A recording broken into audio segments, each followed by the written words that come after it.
Hello, I'm Andrew Clarke from International Compliance Training, and I'm here today at Transparency International with Peter van Veen, Director of the Business Integrity Programme. This discussion is being recorded as part of the ICA Corruption Awareness Week. During the week, we have analysed corruption and considered the best practice around anti-corruption. What I'd like to discuss today is the importance of action and the consequences if we fail to wake up to corruption and take action.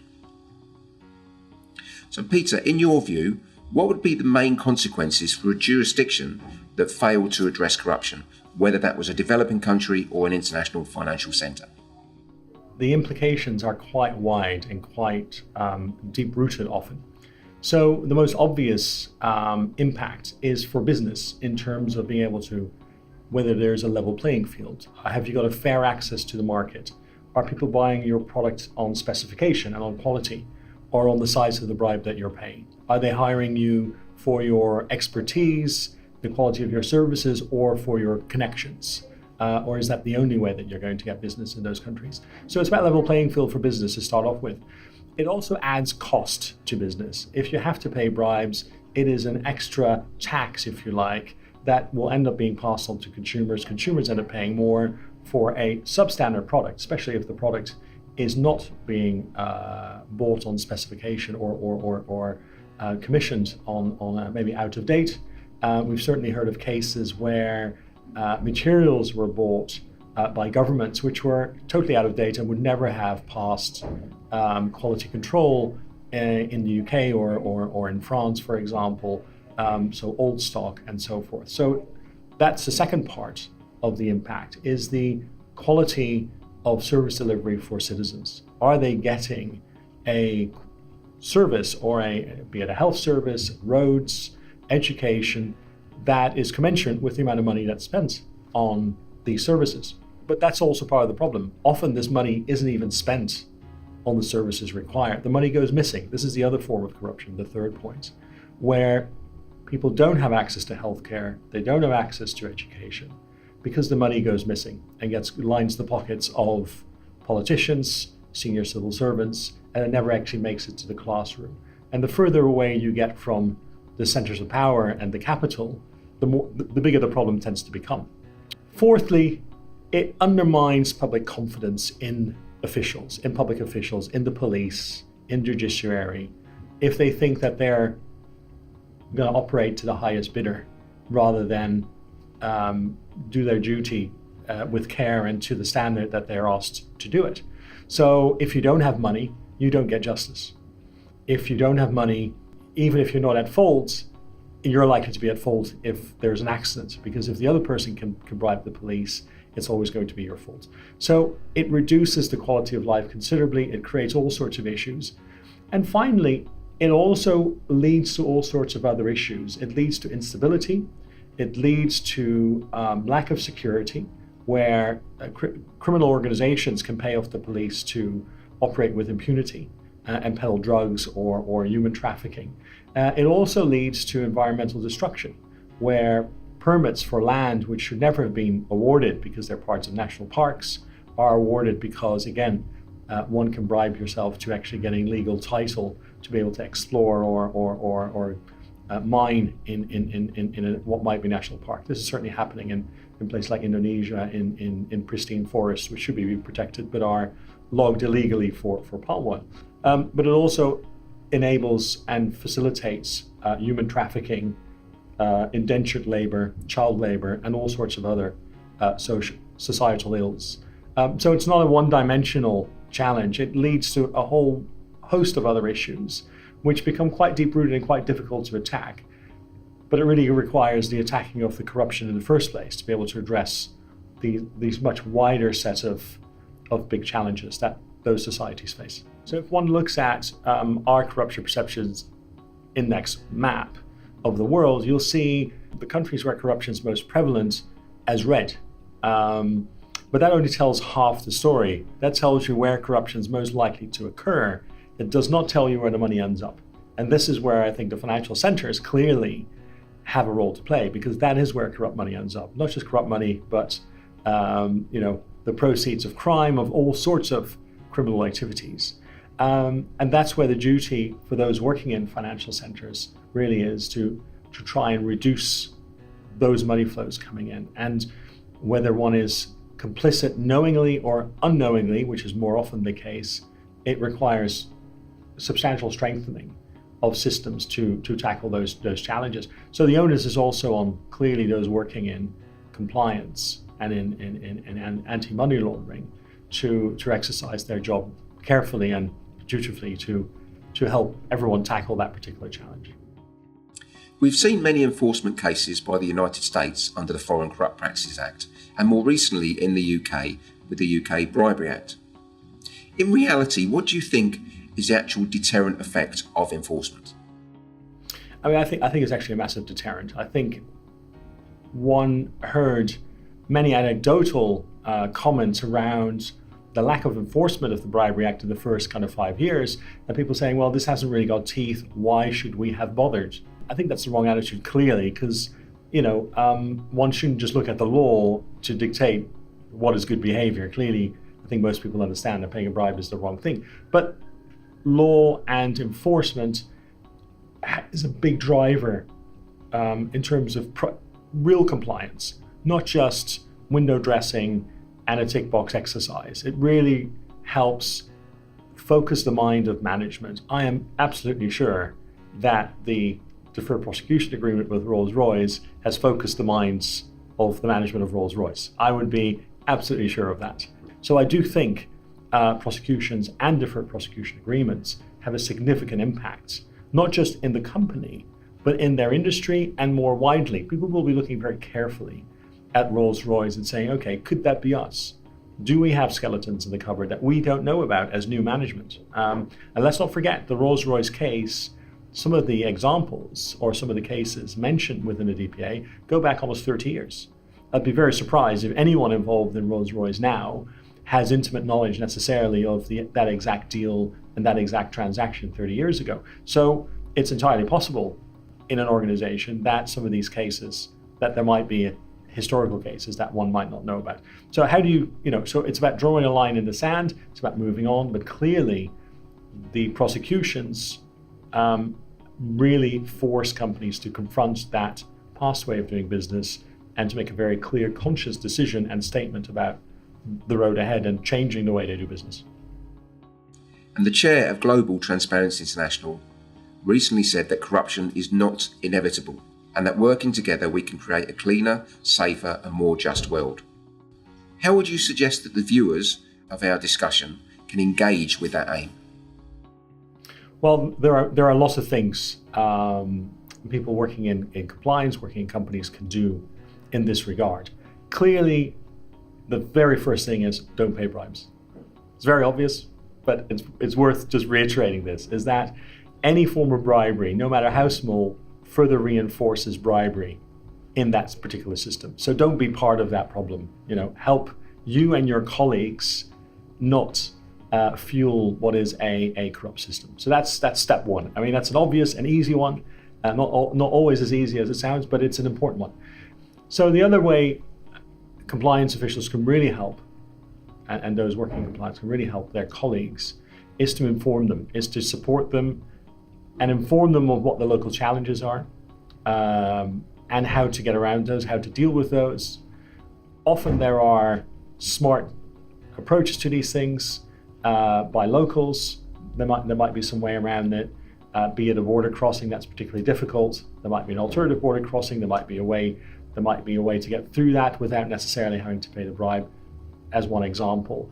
There might be trusted local third parties that can be recommended and help with the due diligence in terms of finding the right local partners, both in terms of be it a distributor, be it a counterparty, be it a bank. So compliance can play a very active role in supporting the business in reducing the risk of corruption. That's a very important part compliance has to play.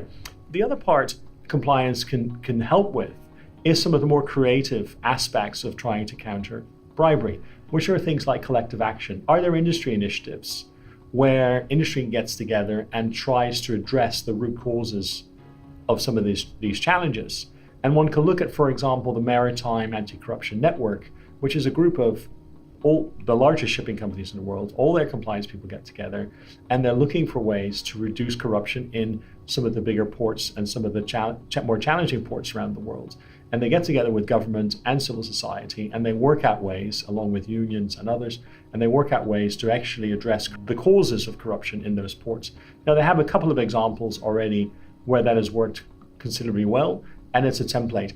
That's just one example. There are many other industries who are getting together to try and address structural issues in those industries that are leading to the corruption, be it underpayment of staff, be it a poor functioning of particular aspects of that industry that could be addressed that reduce the ability for someone to demand a bribe.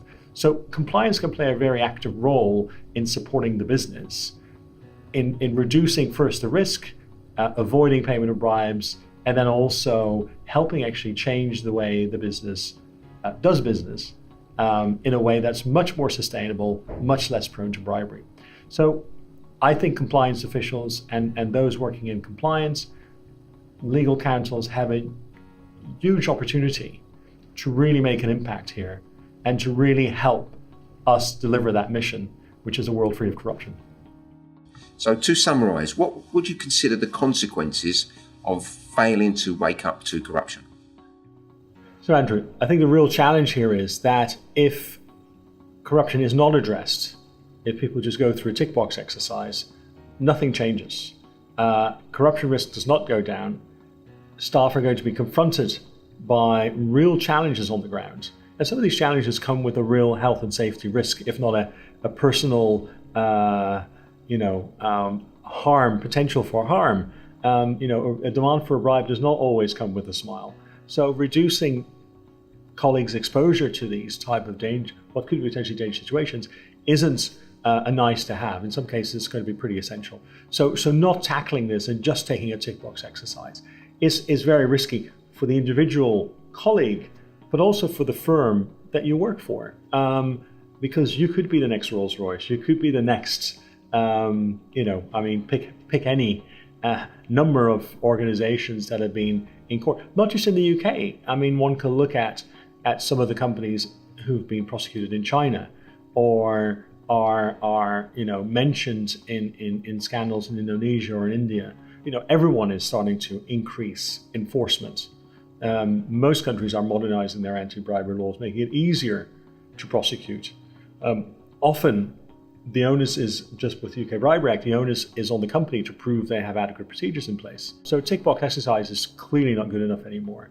And the risk one runs is that in foreign jurisdictions, to make noise about a new bribery law or a new campaign, they'll pick on a foreign company. They'll pick on an easy target that's going to hit the news, hit the headlines, and send a clear signal to everyone that business as usual is no longer acceptable.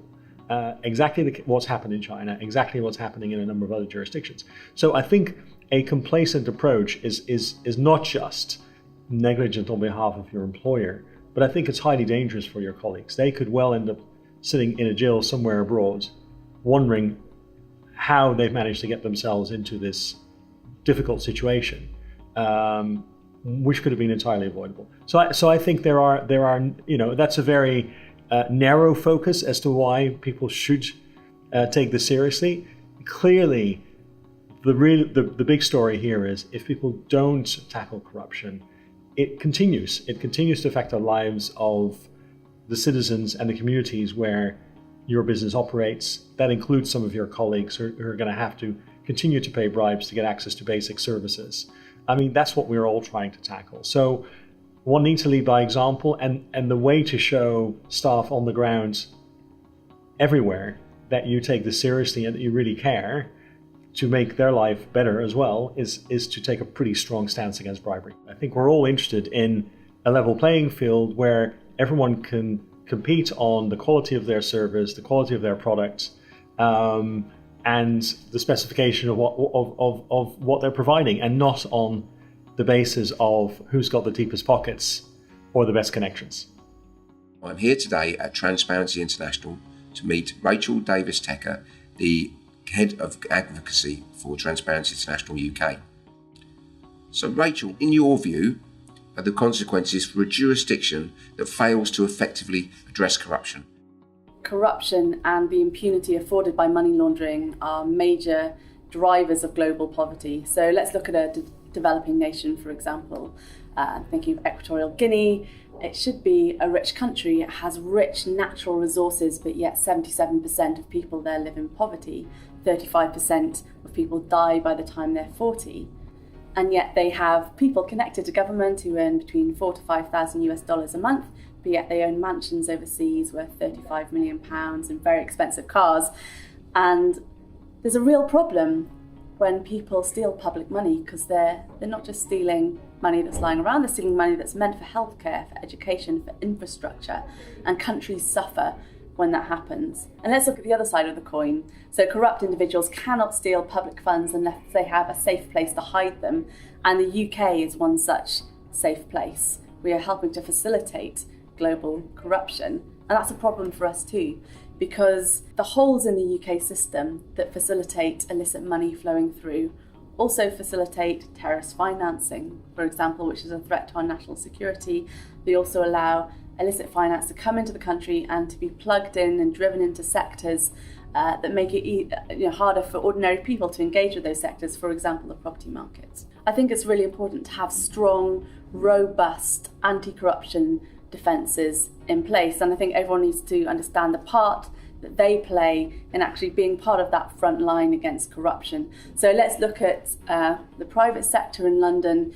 There are thousands and thousands of people handling financial transactions every day, or people, for example, in the property sector that are looking at property purchases. And many of those transactions and purchases will be legitimate, but some of them will be illicit and some of them will have links to corruption. It's really important that people are alert to that, they do their due diligence, and they report suspicions to the authorities when they come across them. For jurisdictions, they have to make sure that there are no gaps within the system that allow this money to flow through. For example, unfortunately in the UK, it's possible to use anonymous companies to bring corrupt money into the system. We also don't have a strong system of supervision of anti-money laundering rules. And what we need to have is we need to create a hostile environment for corruption, but we're not quite managing that at the moment. So there is some good news. It's not all doom and gloom. We have seen some positive changes even within the last month. So at the end of April, the government passed the Criminal Finances Bill, which included a few measures to better tackle money laundering and corruption. One of those measures that we're very excited about was unexplained wealth orders, and this gives law enforcement more power to actually investigate suspicious wealth. So currently, law enforcement find it very difficult to act on a suspicious asset if the owner of that asset does not have an existing criminal conviction in their origin country. Now, of course, for countries that are in crisis or they're experiencing revolutions or are still overseen by corrupt governments, even if the corruption connected to that individual is very obvious, an actual conviction might take decades to actually bring about. So it's very difficult. It really hampers law enforcement from acting. But the unexplained wealth order will enable law enforcement to ask that individual, great, you want to buy this £4 million mansion in Hampstead Heath, you only earn $30,000 a year, looks a bit suspicious. Maybe you've got some money we don't know about, maybe it's completely legitimate, that's great, just prove that to us and we'll, go on our way. And of course, an individual is unable to do that, then that adds to the law enforcement case that they're building up to potentially eventually recover those assets and move forward. And what is Transparency International doing to strengthen financial centres? Transparency International is made up of 110 local chapters around the world that all focus on corruption in their own countries, but we work together on issues where there is a cross-border interest, such as money laundering.